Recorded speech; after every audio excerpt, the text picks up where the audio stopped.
Hello, my name is Dimitra Blana and I'm a member of the Aberdeen Centre for Health Data Science.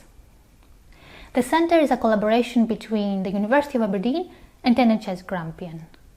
And during the Covid-19 pandemic, this collaboration became hugely important. As academic researchers, we were keen to use our data science and modelling skills to assist NHS Grampian with a response to Covid-19. And we are grateful to have received the Endowments fund to allow us to set up this project. The project title is Integrating Real-Time Surveillance and Dynamic Modelling of Covid-19 in Grampian to Inform an Adaptive Healthcare Response. The aim was to provide NHS Grampian with timely information on the local progression of Covid-19. For this, we have developed a variety of modelling and monitoring tools. The first thing I want to describe is our local epidemiological model. This is a standard model of infectious outbreaks, but customized to fit the Grampian data. Here's an example of what this looks like. If you have an estimate of how many people are infectious in the community and how much they are transmitting the disease, we can estimate how many people will require hospitalization and maybe critical care. Of course, these numbers change all the time, which is why we have to monitor the situation continuously and update these curves based on the data. Here I've added some example data on hospitalizations from the first 30 days of the outbreak. As you can see, it doesn't match our estimated curve very well. Let's zoom into the first 30 days. This is our initial estimate of the curve of hospitalizations and the data. It doesn't match very well. We can use our model to re-estimate this curve so it fits the data better. And here it is. It turns out we had overestimated the transmission rate of the infection. Now we've reduced it and the curve matches our data much better. Fitting the curves to the data is only one part of the modeling. We can then make predictions about the future based on various scenarios. What will happen if the transmission rate stays the same? What if it increases?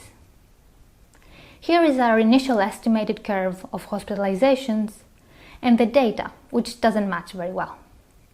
And here is our new, better estimate. We are predicting that if the rate of transmission stays the same, we're in a much better trajectory than we originally thought. But we can also see the sort of trajectories we would have if the transmission rate increased.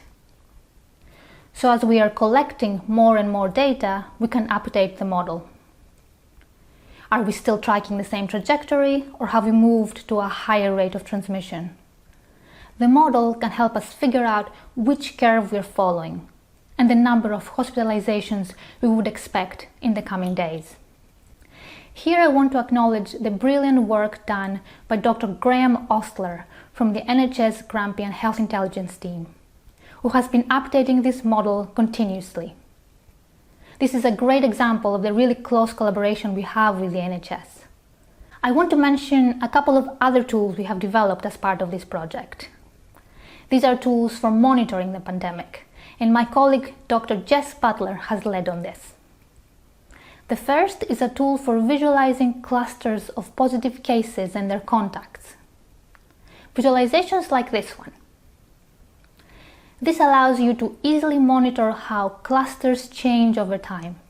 For example, identify common contacts that link together what originally looked like separate clusters.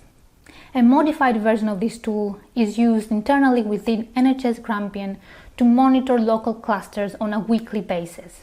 The nice thing is that this code has also been shared directly with other NHS boards. Finally, Jess has developed a social distancing score to identify areas that might be at greater risk of transmitting Covid-19.